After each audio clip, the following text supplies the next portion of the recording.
గౌరవనీయులైన మన పేదల పెన్నిధి మన గౌరవ రేవంత్ రెడ్డి అన్న గారికి, క్యాండిడేట్ గణేష్ గారికి, మన మాజీ మంత్రి ఎమ్మెల్సీ మహేందర్ రెడ్డి గారికి, ఇన్ఛార్జ్ మైనంపల్లి మాజీ ఎమ్మెల్యే హనుమంతరావు గారికి, ఇక్కడున్న వెన్నెల గారికి, ఆయూబ్ ఖాన్ గారికి, సంజీవ్ రెడ్డి గారికి, ఇక్కడున్న వేదిక పైన పెద్దలందరికీ, ఇక్కడున్న నాతోటి మహిళా సోదరులందరికీ, సీనియర్ నాయకులకు, కార్యకర్తలకి, ప్రింట్ అండ్ ఎలక్ట్రానిక్ మీడియాకి అందరికీ నా హృదయపూర్వక నమస్కారాలు.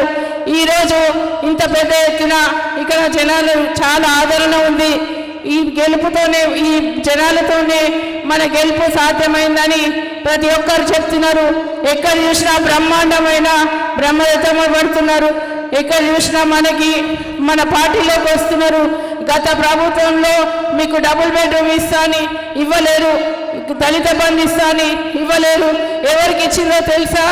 పెద్దోళ్ళకి, ఉన్నోళ్ళకి, పెద్ద పెద్ద బిల్డింగ్ ఉన్నోళ్ళకి, పెద్ద పెద్ద కార్లు ఉన్నోళ్ళకి డబుల్ బెడ్రూమ్ ఇవ్వడం జరిగింది. ఇప్పుడు మన గౌరవ ముఖ్యమంత్రి రేవంత్ రెడ్డి అన్న ఇప్పుడు ఇందిరమ్మ ఇల్లులు పేదోళ్ళకి, ప్రతి పేదవాడికి వచ్చే విధంగా కృషి చేస్తారు.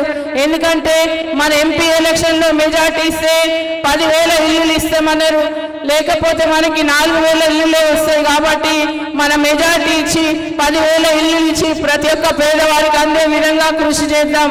ఎందుకంటే మనకి చాలా సమస్యలు ఉన్నాయి ఈ కంటోన్మెంట్లో.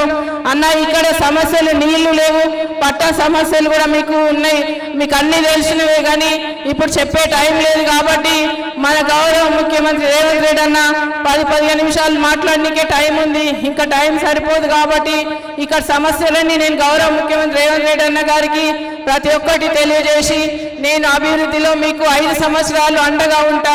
ఆయన నన్ను నమ్మి ఇక్కడ పంపించినందుకు నేను ఆయన నమ్మకాన్ని వమ్ము చేయకుండా, మీ నమ్మకాన్ని వమ్ము చేయకుండా తప్పకుండా మీ ఫ్యామిలీ మెంబర్ లాగా 5 సంవత్సరాలు మీకు ఉంటారని మాటిస్తున్నా.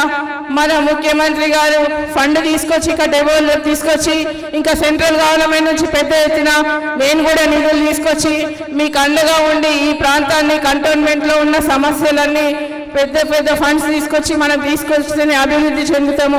లేకపోతే మళ్ళీ 10 సంవత్సరాలు వెనుకబడిపోతాం. కాబట్టి అందరూ ఎవరెన్ని చెప్పినా వినొద్దు.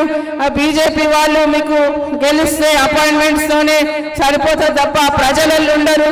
కాబట్టి ఎవరెన్ని చెప్పినా వినకుండా మీరు మాత్రం కాంగ్రెస్ గుర్తుకి మీ అమూల్యమైన ఓటుని హస్తం గుర్తు కోటేసి నన్ను గెలిపించాలని కోరుతున్నాను.